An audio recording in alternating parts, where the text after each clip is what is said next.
జీలకర్ర మురళీ రాయల ఆయన అయితే గత 2 వారాల నుంచి టిక్ టాక్లు ఇక్కడ అందరూ ప్రశ్నిస్తారని తెలుసు. ఎందుకంటే కుమారి అనే ఒక ఆవిడ డెడ్ బాడీ మీద బంగారం అయితే దొంగిలించాడనేసి గత 2 వారాల నుంచి టిక్ టాక్లో ప్రతి ఒక్కరూ లైవ్లో పెట్టి ఆయన క్వశ్చన్ చేయడమే. రీసెంట్గా అయితే ఆయన రాని వచ్చాడు కోవిడ్కి. ఇంటికా ఉన్నప్పుడైతే ఏమో ఫస్ట్ కోర్టులో ఉండదన్నాడు, ఇంకొకటి వచ్చి నా దగ్గర లేదన్నాడు. మళ్ళీ ఇక్కడికి వచ్చిన తర్వాత ఎంబీసీలో ఉండదు తీసుకొచ్చినాడు, నేను వాళ్ళకి ఎంబీసీలో సబ్మిట్ చేస్తున్నాను, వాళ్ళు ఎవరైనా కానీ ఆదివారం వచ్చి ఎత్తుకొని పోవచ్చు అనేసి కూడా చెప్పేసినారు. కానీ ఇక్కడ ఈ పార్టీ అని లేకుండా జనసేన వాళ్ళు కానివ్వండి, ఇంకొచ్చి టీడీపీ వాళ్ళు కానివ్వండి, వైఎస్ఆర్సీపీ వాళ్ళు కానివ్వండి, అందరూ ఒక్కటే అయిపోయి ఇప్పుడు ఆడబిడ్డ ఏడుస్తూ ఏమైనా వీడియో పెట్టిందో దాని మీద డే అండ్ నైట్ లైవ్లు పెట్టి ప్రతి ఒక్కరికి ఒక అవేర్నెస్ తీసుకోవచ్చు.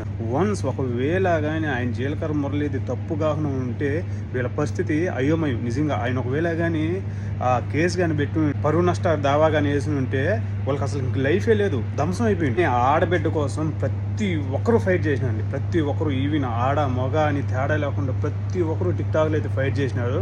జీలకర్ర మురళి అనే ఒక అతన్ని ఎంబీసీలో వాలంటీర్గా పనిచేస్తా అంటే ఆ పోస్ట్ కూడా పికి చేసినారు. ఆయన దరిద్రం ఏంటంటే ఏది తీగలా అయితే డొంకంతా కదులుతాయి కదా అన్నట్టు ఆయన వెనకల బాధ్యతలు ఇంకా బొచ్చుడున్నారు, రోజుకొకడు వచ్చానే ఉంటారు. నిజంగా చెప్పినా ఆయన అదృష్టం బాగుంటే ఇండియాకి అయితే పోతాడు. ఒకవేళ ఆయన దురదృష్టం బాగలేకుండా అది మళ్ళీ సిబిఐ దగ్గరికి పోయిందే అనుకో, ఆయన ఇప్పుడు ఇంకొక వీడియో చూపించండి.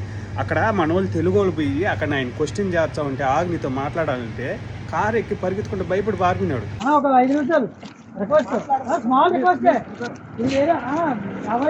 ఏం లేదు ఫోటోలు తీసుకుంటానే కదా, నా ఫోటోలు తీసుకున్నా కాదు సంబంధం లేదన్నా తెలియదన్నా ఒకటి వచ్చింది. ఎట్ట వచ్చింది చూసావా? ఏం చూశాను? బంగారు వచ్చిందంటన్నా సంబంధం లేదు, నాకు తెలియదు. దేవుడు సంబంధం లేవు కదా. మా ఫోరెన్సిక్ సంతకం పెట్టావు కదా నువ్వు. అడిగిన ముత్యంలా వచ్చింది. వచ్చింది మీరు వచ్చారా? బంగారం వచ్చిందా? బంగారం వచ్చింది తమ్ముడా, రాత్రి వీడియో చూసావు కదా. కాదు నువ్వు తెలియదు అన్నా, నాకు సంబంధం లేదన్నా. నువ్వు ఫోరెన్సిక్ డిపార్ట్మెంట్ సంతకం పెట్టావు దాని మీద. నువ్వు అర్థం చెప్తావు కర్మ ఏమంత కర్మ చెప్పా. అదేదో ఇండియాలోనే నా దగ్గర ఉండదు నేను ఇచ్చేస్తానంటే అక్కడితో తెగిపోయిండు. ఒకరోజు ఏమో కోర్టులో ఉండదంటే, ఇంకొకసారి ఏమో నా దగ్గర లేదంటే, లాస్ట్కి ఏమో అందరి దగ్గర అనిపించుకోవాల్సి వచ్చింది. ఎందుకు సార్ ఇదంతా మీకు? నేను మీకు శ్రేయబులాస్గా మీరు క్షేమంగా ఇంటికి వెళ్ళాలి అని మనస్ఫూర్తిగా అయితే కోరుకుంటున్నా నా దేవుడి దగ్గర.